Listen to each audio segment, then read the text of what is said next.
আচ্ছা, কিছু মানুষের ব্যবহার এমন কেন বলেন তো? আমি এত পরিমাণে বিরক্ত হয়ে গেছি যা বলার বাহিরে। হ্যালো, আসসালামু আলাইকুম। Welcome to Setu's kitchen. ইনবক্সে কিছু আপু এমনভাবে আক্রমণাত্মকভাবে কথা বলতেছেন কিছুদিন থেকে, মানে সেটা সহ্য করাও যাচ্ছে না। আমি শিক্ষক মানুষ, কেন আমি তাদেরকে রেসিপি শেয়ার করতেছি না বা কেন তাদেরকে শিখে দিচ্ছি না? এটা কি একজন শিক্ষকের মধ্যে পড়ে? শিক্ষক তো সবাইকে শেখায়। শিক্ষকতা করা আমার পেশা। আমি আপনারা বিদ্যালয়ে আসেন, আমি আপনাদেরকে পড়ালেখা করাচ্ছি, ফ্রিতেই করাচ্ছি। কিন্তু এইটা তো আমার একটা বিজনেস। এই কমন সেন্সটুকু নাই। কিছু আপু আবার এমন, মানে কি বলবো আর, এমন মাইন্ডের বলতেছে, আপু আপনি কোর্স করছেন, ওই ক্লাসগুলো আমাদেরকে দেন, আমরা আপনাকে টাকা দিব। মানে কতটা, মানে নিচু মাইন্ডের হলে মানুষ এই কথাগুলো বলে? আমি দিনাজপুর থেকে ঢাকা গিয়ে দিনের পর দিন বাসে ঝুলে, ট্রেনে ঝুলে, মানে অটোতে করে, সিএনজিতে করে, কষ্ট করে এই ক্লাসগুলো করছি। দিনের পর দিন আমি ঢাকা গিয়ে পড়ে থাকছি।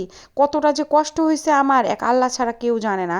আর সেইখানে মানে কিভাবে আপনারা এগুলো দাবি করেন যে আপনি ক্লাস করছেন, আমাদেরকে ক্লাস নোটগুলো দেন, আমরা হচ্ছে শিখবো, আপনার কাছে তো আছেই, কেন দিবেন না?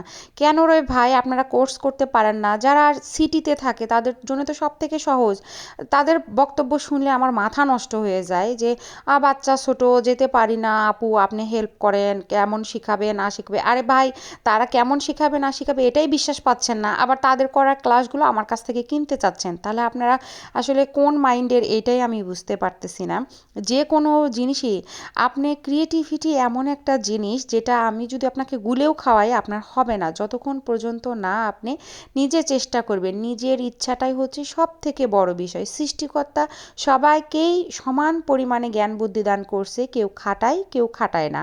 তো চেষ্টা করেন, যদি আপনার এই পেশাটা ভালো লাগে বা কেক তৈরি করে কিছু করতে চান জীবনে, তাহলে অবশ্যই এটার পিছনে আপনাকে শ্রম দিতে হবে, টাকা ঢালতে হবে। এছাড়া কিন্তু আপনি ঘরে বসে এরকম মানুষের ইনবক্সে ডিস্টার্ব করে কোনো দিনও কোনো কিছু করতে পারবেন না। আর যাই হোক, জীবনে কিছু করতে পারবেন না, কারণ আপনাকে মাঠে নেমে কাজ না করলে, হাতে কলমে না শিখলে আপনি কোনো দিনই শিখবেন না।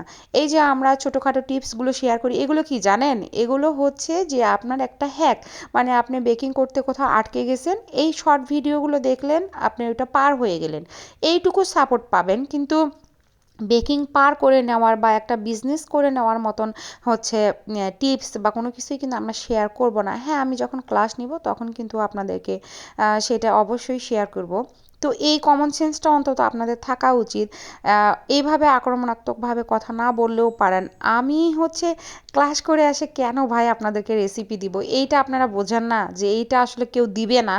এই সেন্সটা তো অন্তত থাকা দরকার। আমি যতটুকু পারি ততটুকু, মানে আমার সর্বোচ্চ দিয়ে হলেও আমি হেল্প করি, এটা একদম সত্য কথা। অনেক আপু আমাকে ইনবক্সে মেসেজ দেন, আমি কিন্তু হচ্ছে বলে দিই যে আপু এইটা এখানে পাবেন বা এইটা এতটুকু পরিমাণে ব্যবহার করেন। আমি যে রেসিপি শিখছি সেই অনুযায়ী তাদেরকে সাহায্য করার চেষ্টা করি। তার মানে এই না যে আমি পুরোটাই আপনাদেরকে দিয়ে দেবো। এগুলো কোন ধরনের আবদার আমি আজও বুঝতে পারলাম না। তো সবার জন্য অনেক অনেক শুভকামনা।